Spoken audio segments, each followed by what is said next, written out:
어떤 분들은 위에 나열한 운동으로 허리 디스크가 좋아졌다고 하는 분들 있죠. 근데 왜 의사인 저는 위험한 운동이라고 할까요? 그 이유는 바로 운동이 문제가 아니라 내 몸 상태, 내 허리 상태에 맞지 않는 운동이기 때문입니다. 타고난 강골이라 그러죠. 진짜 60대, 70대인데 MRI 찍어보면 거의 20, 30대 수준인 분들이 있어요. 그런 분들은 다 해도 됩니다. 잘 안 터져요.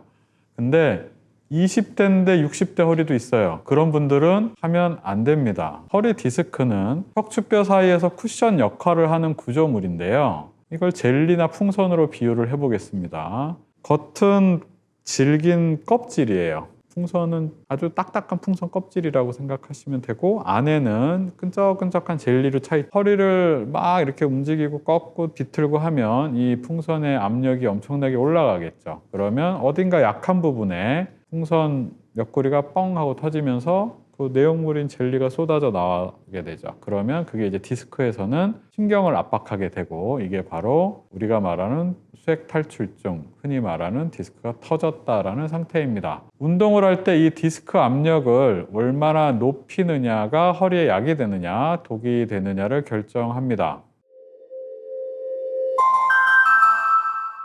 그럼 이제 허리에 약이 되는 운동을 알려드릴게요. 일단 가장 쉬운 건 걷기입니다. 평지 걷기죠. 가장 쉽고 가장 효과적입니다. 여러분들이 걸으면서 이제 이 엉덩이나 이 허리에다 이렇게 딱 손을 대고 한번 걸어보면 걷는 것 자체로 이 허리 근육이 이렇게 딱 긴장을 해서 딱딱해지는 걸 느낄 수 있습니다. 허리 주변 근육을 꾸준하게 쓰면 쓰는 거라 허리 근육을 유지할 수 있어요. 걷는 것만 꾸준히 하셔도 뭐 허리 근육을 뭐 엄청나게 운동선수처럼 발달은 못 시켜도 우리한테 꼭 필요한 근육은 유지를 해줍니다. 그렇기 때문에 하루에 1시간 정도 걷기를 추천합니다. 뭐 힘드시면 30분이라도 걷는 거죠. 꾸준히 걷는 것만으로도 허리의 재활에는 큰 도움이 됩니다. 심한 등산은 무리가 되겠죠. 그리고 걷는 게 좋다고 해서 본인의 근육량이나 이런 걸 감안하지 않고 너무 많이 걸으면 또 아픕니다. 이걸 조금씩 늘려서 내 몸을 만들어가는 게 중요하겠죠. 두 번째는 수영이나 아쿠아로빅 같은 거죠. 물속에서 하는 건 일단은 척추나 관절을 전공하는 의사들은 제일 좋아합니다. 왜냐하면 무릎에도 물에서 걷는 건 일단 근육은 많이 쓰지만 물의 압력이 있으니까 저항 때문에 척추 환자도 가능하고 발목 환자도 가능합니다. 어깨 환자도 가능하고. 일단 물에서 하는 거는 척추나 관절 환자들한테는 다 좋죠. 다만 수영이나 이런 물에서 하는 것 중에 특별히 좀 어려운 것들 있죠. 뭐 접영이나 평영 같이 좀 고난도의 기술을 요하는 그런 것들은 관절에 무리가 좀 올 수 있습니다. 자유형 정도나 뭐 배영 위주로 하시는 게 좋지 않을까 싶습니다. 엎드린 상태에서 이제 버티는 운동이죠. 엎드린 상태에서 이렇게 팔꿈치나 이렇게 대고 버티는 겁니다. 그래서 이 상태에서 상체를 살짝 뒤로 젖히는 건데 이걸 이제 맥킨지 신전 운동이라고 하는데 이것도 할 때 체조 선수처럼 뭐 거의 뭐 이렇게 꺾으라는 게 아니라 방향만 그 방향으로 뭐 한 5도만 들어도 돼요. 내 허리가 접히는 느낌만 들면 돼요. 이 운동을 제일 많이 추천하죠. 엎드려서 이렇게 하는 거. 아니면 누워서 엉덩이 들었다 놨다 하는 건데 이것도 그냥 올라가는 느낌만 주고 버티시면 됩니다. 너무 각도를 많이 주는 거는 필요 없습니다. 신경이 지나가는 통로가 더 좁아질 수 있어요. 신전 자세가.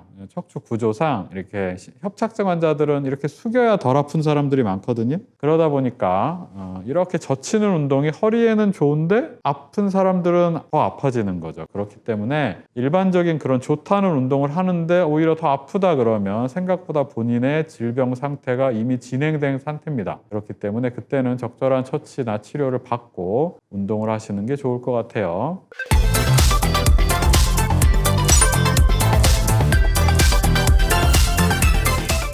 이제 어떤 운동들이 허리에 좋고 어떤 운동들이 허리에 독이 될 수 있는지 아셨죠? 이를 구분하는 기준도 눈치채셨나요? 제가 간략하게 3가지 기준으로 정리를 해드리겠습니다. 일단 디스크에 가해지는 압력을 낮게 유지해 주는가가 일단 중요하겠죠. 디스크 압력은 자세에 따라서 크게 달라집니다. 누워있는 게 당연히 제일 낮을 거고 그 다음에 서 있는 거고 그 다음이 걷는 거고 마지막이 앉아 있는 거고 그거보다 더 압력이 올라가는 게 수그리는 자세인 겁니다. 이 순서대로 허리의 디스크 압력이 높아지기 때문에 요거를 기억하시면 되는 거죠. 두 번째 기준은 척추를 중립 자세로 유지하는가입니다. 그러니까 척추를 중립 자세라는 거는 일단 S라인, 그러니까 허리만 놓고 보면 C자형, 옆에서 봤을 때는 이렇게 C자형이 돼야 되겠죠. 이렇게 되는 겁니다. 그래서 목부터 등, 허리를 보면 전반적으로 S라인이 나오는 거고, 이 상태를 유지한 상태에서 운동을 하시는 게 좋다는 거죠. 그래서 걷는 게 좋은 겁니다. 마지막으로 코어 근육을 함께 강화하는 거죠. 척추 기립근은 척추를 펴주는 아주 큰 근육이고, 코어 근육이라는 건 이 척추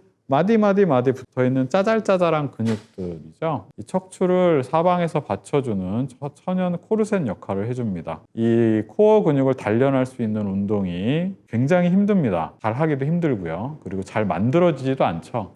근데 이 근육이 또 한 번 빠지면 만들기도 어려워요. 젊을 때부터 좀 유지를 해주시는 게 좋을 것 같아요. 뻣뻣해진 허리를 풀려고 스트레칭 하실 때 이거 하나만 기억하십시오. 스트레칭 중이거나 그 이후에도 통증이 있거나 아프면 안 됩니다. 근육이 늘어나는 시원하게 쫙 펴지는 느낌은 좋지만 스트레칭을 하는데 팔이나 다리 쪽으로 찌릿한 방사통이 생기거나 허리나 목이나 이런 그 해당 부분에 관절통이 생기면 그거는 잘못된 스트레칭입니다. 그래서 그건 하시면 안 되고 근육이 늘어나는 느낌, 쫙 늘어나는 느낌만 느끼시면 될 것 같아요. 해보시면 뭐 무슨 얘기인지 잘 아시게 될 것 같아요. 그리고 지금 바닥에 똑바로 한번 누워 보십시오. 한쪽 무릎만 양손으로 잡고 가슴 쪽으로 천천히 부드럽게 당겨줍니다. 그러면 엉덩이 근육과 허리 근육이 쭉 늘어나요. 약간 뻐근한 느낌도 있죠. 그렇지만 그건 근육이 늘어나는 느낌이니까 괜찮습니다. 한 15초 정도 해주시면 좋을 것 같아요. 방금 말씀드린 거는 디스크 환자든 협착증 환자든 엉덩이랑 골반 근육과 허리 근육을 가장 안전하게 풀어주는 최고의 스트레칭이 아닌가 싶습니다. 이렇게 누워서 무릎을 쫙 몸쪽으로 당기는 거죠. 반듯하게 누워서.